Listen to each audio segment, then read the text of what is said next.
Hello बच्चों, Mishra education में आप सभी का स्वागत है। प्रीवियस लेक्चर्स में हम लोग बात कर चुके हैं up to the Coulomb's law तक। पहले यूनिट में हम लोग चल रहे हैं 12th स्टैंडर्ड में, जहां तक हम लोगों ने कूलम्ब्स लॉ तक डिस्कस कर चुके हैं। कूलम्ब्स लॉ में हम लोगों ने ये अप टू हमने देखा था, लास्ट टॉपिक जो था वो कूलम्ब्स लॉ के लिमिटेशंस के बारे में हम लोगों ने डिस्कस किया हुआ है। तो जो बच्चे आज पहली बार इस चैनल की वीडियो को देख रहे हैं वो प्लीज प्रीवियस सेक्शन में जाके 12th स्टैंडर्ड जिसे आप देख सकते हैं। आज हम आगे बढ़ेंगे और बात करेंगे इलेक्ट्रिक फील्ड का। तो देखिए, फील्ड शब्द क्या है, फील्ड शब्द से मतलब क्या है, क्योंकि कई बार हम लोग फील्ड से इंटरेक्ट करेंगे। जैसे यहाँ पे electric field, magnetic field, last अगर आपने 11th में पढ़ा होगा तो ग्रेविटेशनल फील्ड। तो फील्ड क्या होता है? फील्ड जैसे आप, अगर मैं ही बोलूं कि मेरा क्या फील्ड है, तो मेरा फील्ड फिजिक्स है। मैं फिजिक्स में फिजिक्स पढ़ाता हूं। अब मेरे फील्ड मतलब ये है कि मैं इतने चीजों में क्या कर सकता हूं, आपको नॉलेज प्रोवाइड करा सकता हूं। उसी तरीके से अगर हम बात करें एक चार्ज का, तो चार्ज का एक क्या होगा, चार्ज के चारों तरफ रीजन। अब चार्ज का क्या फील्ड है, वर्किंग क्या है? चार्ज ये है कि दूसरे चार्ज पर फोर्स लगाता है। तो ये चार्ज के अराउंड एक ऐसा रीजन होगा जिसपे ये दूसरे चार्ज पर क्या करेगा, फोर्स एक्सर्ट करेगा। समझ में आ रही बात? कि सपोज करो हमने एक चार्ज यहां पे रखा, अब इस चार्ज की यहाँ पे जो फोर्स है वो एक नेग्लिजिबल फोर्स है। हमने क्या किया, इसको और पास में ले आया, और पास में ले आया, तो एक ऐसा रीजन हमें मिलने लगा जहां पे इस चार्ज की वजह से इस चार्ज पर फोर्स एक्सर्ट होने लगा या फोर्स की वैल्यू मिलने लगी। तो ऐसे चारों तरफ जैसे हमने यहाँ पे चार्ज रखा, ऐसे चार्ज हम इधर से यहाँ पे ले आए, ऐसे चार्ज हम यहाँ से यहाँ ले आए, तो इस चार्ज के चारों तरफ एक ऐसा रीजन होगा जिसपे ये अनदर चार्ज पर क्या करेगा, फोर्स एक्सर्ट करेगा। तो इस रीजन को हम लोग बोलेंगे इलेक्ट्रिक फील्ड। लेकिन अब अलग इंटेंसिटीज फील होंगी, कि हो सकता है कि ये फोर्स इस पर कुछ यहाँ पे कम लगे, जब इसके नजदीक जाएंगे तो फोर्स और ग्रेटर हो जाएगा, और नजदीक जाएंगे तो और फोर्स क्या हो जाएगा, ग्रेटर हो जाएगा। इसलिए हमें ये जानने की जरूरत होगी कि intensity of the electric field क्या होती है। देखिए, अगर हम आपको यहाँ पे चीजों को समझा रहे हैं और वीडियो के एंड में हमें पता है कि इस स्टैंडर्ड पे हमें बच्चों को नोट्स भी देना जरूरी है, इसलिए हम वीडियो के एंड में जो भी आज पार्ट डिस्कस करेंगे उसका एक हैंड रिटन नोट्स प्रोवाइड करेंगे, अच्छी राइटिंग का, ताकि आप लोगों को एक कंप्लीट पैकेज आपको घर पे मिले और आपको एग्जाम्स में हेल्प मिले। न केवल बोर्ड में, साथ ही साथ आप चाहेंगे तो नीट, जेई मेंस या जेई एडवांस के क्वेश्चन भी इस लेक्चर को सुनने के बाद क्वेश्चन अटेम्प्ट कर सकेंगे। फिर आपको जो क्वेश्चन में हेल्प चाहिए या जो क्वेश्चन का सॉल्यूशन चाहिए, तो आप मिश्रा एजुकेशन में आप अपने प्रॉब्लम सेंड करके आप अपने क्वेश्चन का सोल्यूशन पा सकते हैं। वीडियो सोल्यूशन पाएंगे, ऐसा नहीं है कि सिर्फ आपको रिटन सोल्यूशन मिलेगा, हम आपको वीडियो सोल्यूशन देने का कोशिश करेंगे। चलिए देखते हैं, हम बात कर रहे हैं अब intensity of the electric field की।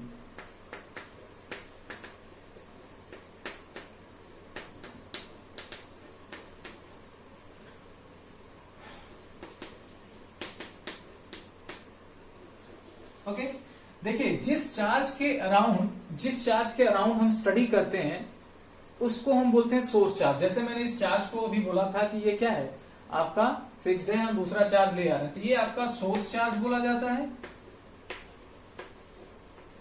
और जिस चार्ज को हम इसके फील्ड को चेक करने के लिए ले आते हैं उसे हम बोलते हैं फील्ड चार्ज। तो सोर्स चार्ज आपका स्टेशनरी चार्ज होता है, और हमारी जो स्टडी है वो इसी के अराउंड है, वो तो आपका टेस्ट चार्ज है। ओके, और टेस्ट चार्ज होता है क्या? टेस्ट चार्ज आपका एक यूनिट पॉजिटिव चार्ज होता है जिसकी जो चार्ज की जो वैल्यू होती है बहुत ही कम होती है या नेग्लिजिबल होती है। ओके, तो intensity of the electric field क्या, कैसे डिफाइन होता है, इसको जरा हम लोग देखते हैं। ओके, चलिए देखते हैं।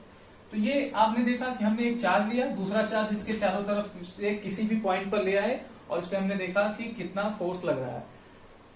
अब फोर्स पर यूनिट चार्ज कितना ये इस पॉइंट पर फील कर रहा है, यानी इस पे जो लगने वाला फोर्स है ये इसके पर यूनिट चार्ज पर कितना फील हो रहा है, ये इस पॉइंट पर इस चार्ज का इलेक्ट्रिक फील्ड बताएगा। यानी E is equal to force upon charge. लेकिन हम यहां पे क्या करते हैं, quality of the field check करने के लिए Q नॉट को जीरो लेते हैं, जीरो टेंड्स टू जीरो। देखिए, मैथमेटिक्स में यहाँ पे हम जीरो पुट करते, बट फिजिक्स क्या बोलता है, टेंड्स टू जीरो का मतलब कि जितना वैल्यू नियर द जीरो, जितना स्मॉलर हो उतना अच्छा है।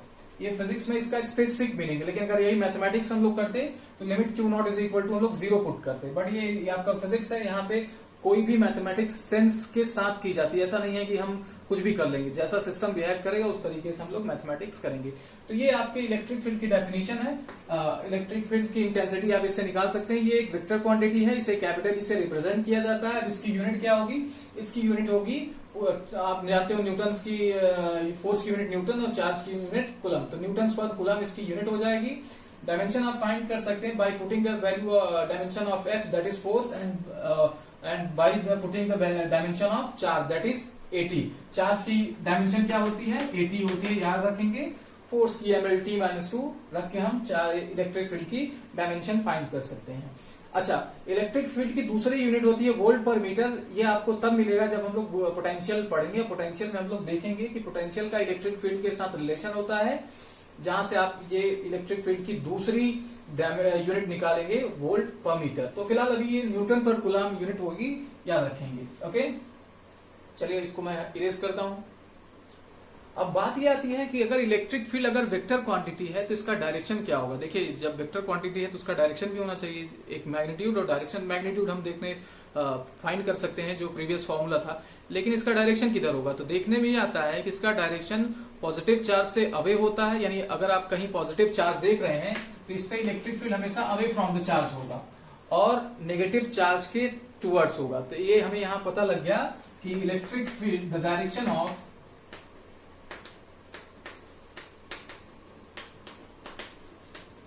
electric field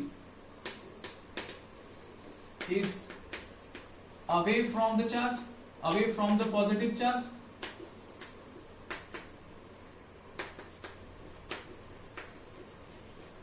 and towards the negative charge. Okay, ये बहुत जरूरी है क्योंकि ये इससे क्वेश्चंस बहुत अच्छे आते हैं कि इलेक्ट्रिक फील्ड का डायरेक्शन किधर होगा।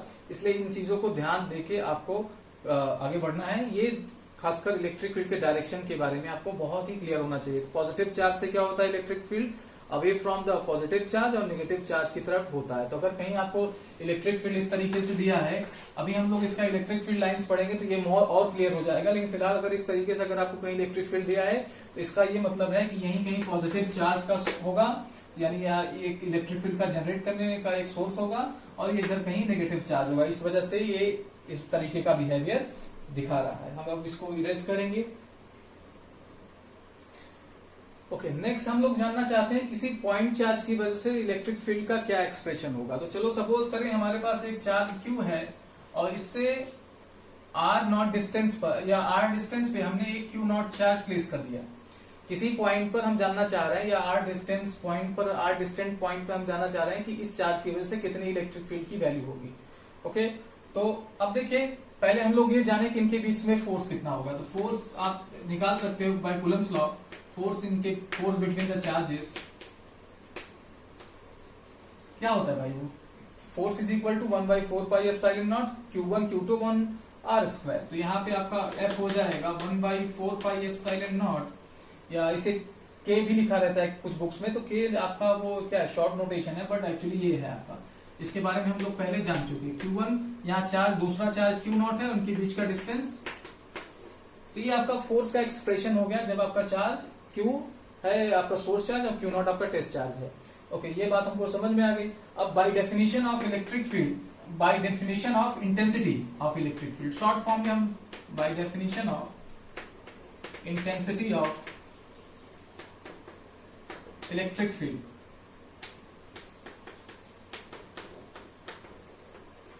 इसका क्या मतलब है, E इज इक्वल टू, हमने इसका डेफिनेशन लिखा हुआ है F अपॉन Q नॉट। अगर हम देखिए ये तो इसकी क्या है, वेक्टोरियल फॉर्म है, लेकिन हमें क्या, हम यहाँ पे अभी इसका मॉड्यूलस फॉर्म में लिखते हैं, यानी इसका मैग्नीट्यूड लिखते हैं। तो मैं जरा इसको हटाता हूं क्योंकि जगह की कमी है हमारे पास।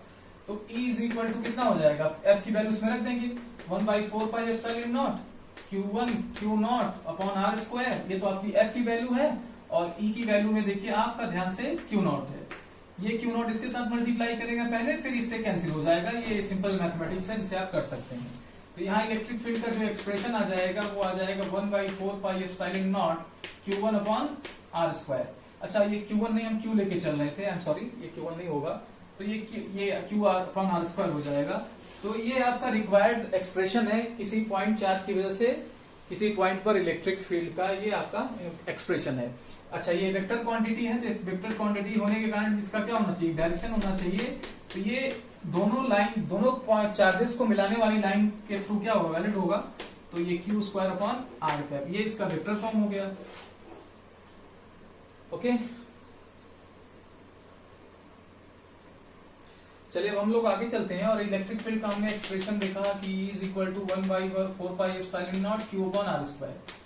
अब इस एक्सप्रेशन को आप देख के बता सकते हो कि इलेक्ट्रिक फील्ड किन बातों पर डिपेंड करता है। 1/4 pi epsilon not is a constant. एक तो चार्ज की क्वांटिटी पे डिपेंड करता है कि चार्ज की क्वांटिटी कितनी है। चलो अगर हम फिक्स चार्ज कर दें तो इस बात पे डिपेंड कर रहा है कि उस चार्ज से आपने जो पॉइंट सेलेक्ट किया वो कितना दूरी है, that is E inversely proportional to R square या E is proportional to 1 upon R square. एक बात पे डिपेंड कर रहा है और दूसरा आप इस बात पे डिपेंड नहीं कर रहा है। अभी किस बात पे डिपेंड नहीं कर रहा है, ये इस बात पे डिपेंड नहीं कर रहा कि आप कौन सा चार्ज ले आए थे। आप चार्ज अभी अपने केस में कौन सा ले आए थे, Q नॉट चार्ज ले आए। अगर यहाँ पे Q नॉट अवेलेबल होता फॉर्मूले में तब हम कह सकते थे कि E की डिपेंडेंस यानी E आपके उस चार्ज पे भी डिपेंड करेगी जिसे आप क्या करोगे, इन्फिनिटी से ले आओगे। ओके अभी इन्फिनिटी का हम आपको मतलब बताते हैं। फिलहाल ये इस बात पे डिपेंड नहीं कर रहा है कि आपका चार्ज कैसा, ये सिर्फ और सिर्फ किस पे डिपेंड कर रहा है, सोर्स चार्ज पे डिपेंड कर रहा है, फील्ड चार्ज पे डिपेंड नहीं कर रहा। ओके अब इसका अगर हम लोग प्लॉट खींचे तो दो प्लॉट एज वेल एज हम लोग जैसा अभी हम लोग खींचे थे वहां पे फोर्स पे, उसी तरीके से यहाँ पे भी होगा। तो इलेक्ट्रिक फील्ड का अगर हम graph E versus 1 upon R square अगर खींचते हैं तब तो ये स्ट्रेट लाइन मिलेगा। लेकिन अगर E versus 1 upon R square E versus R graph खींच रहे हैं तब इसका वेरिएशन कुछ इस तरीके से होगा, थोड़ा इसका ये थोड़ा सा नीचे से होके जाएगा इस तरीके से। तो ये आपका इलेक्ट्रिक फील्ड का ग्राफ हो गया। जब आप E वर्सेस R ग्राफ खींचेंगे, 1 अपॉन R स्क्वायर खींचेंगे स्ट्रेट लाइन मिलेगा, और जब आप क्या करेंगे E वर्सेस R ग्राफ खींचेंगे तो इसके लिए आपको ये मिलेगा। इस ग्राफ को इनवर्स स्क्वायर ग्राफ भी बोलते हैं।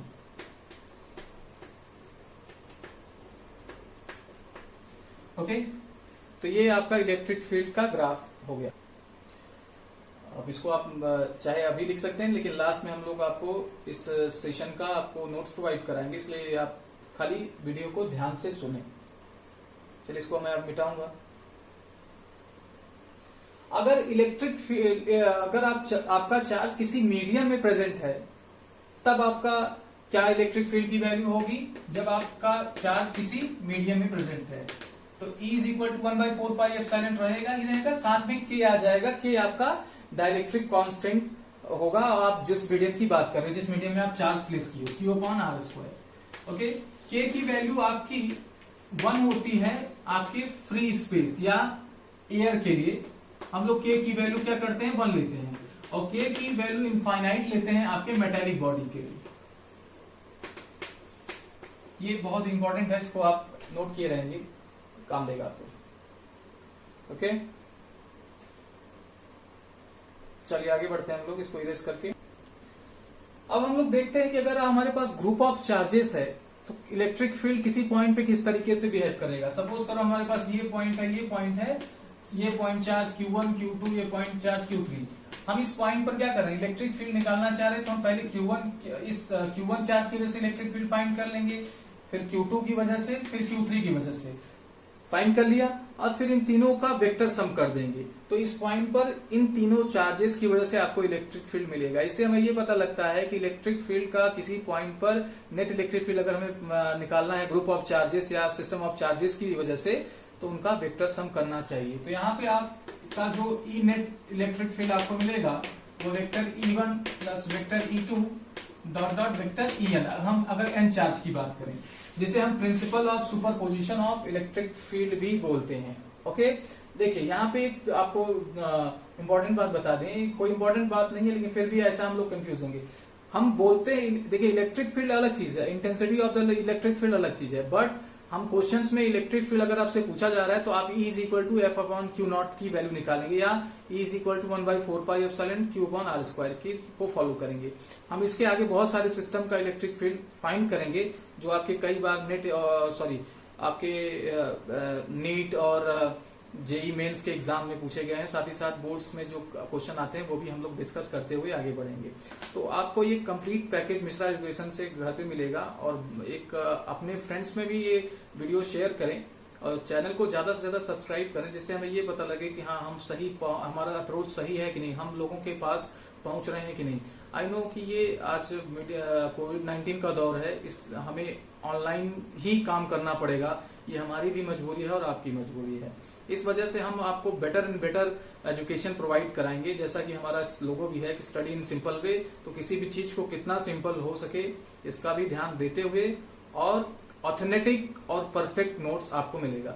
अब हम आपको आज के पढ़ाए हुए डिस्कशन का नोट्स प्रोवाइड कराएंगे, जिसे आप अपनी कॉपी में लिखकर फ्यूचर पर्पज के लिए स्टोर कर सकते हैं। ओके बच्चों, ये आज के डिस्कशन का पहला पेज है, जिसे आप स्क्रीनशॉट लेके या वीडियो को पॉज करके अपनी कॉपी में लिख सकते हैं। ये बहुत ही सुंदर हैंड राइटिंग में आपको नोट्स मैं प्रोवाइड कर रहा हूँ।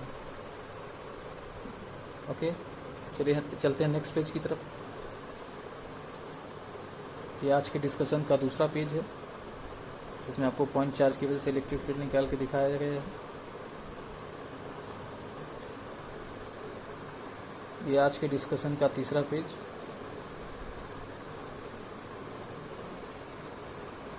और ये आज के डिस्कशन का लास्ट पेज, जिसे आप अपनी कॉपी में लिख सकते हैं। तो इस तरीके से हम आपको टॉपिक बाय टॉपिक डिस्कस करते चलेंगे, साथ ही साथ नोट्स भी प्रोवाइड कराते चलेंगे और चैप्टर एंड होने पर हम कुछ अच्छे क्वेश्चंस भी सिलेक्ट करेंगे, जिसे हम डिफरेंट एग्जाम्स में हेल्प मिलेगी, चाहे वो बोर्ड हो, चाहे जेई मेंस का एग्जाम हो, चाहे नीट का एग्जाम हो। इस तरीके के एग्जाम्स में अच्छे क्वेश्चन मिलेंगे। बने रहिए मिश्रा एजुकेशन के साथ। Thank you.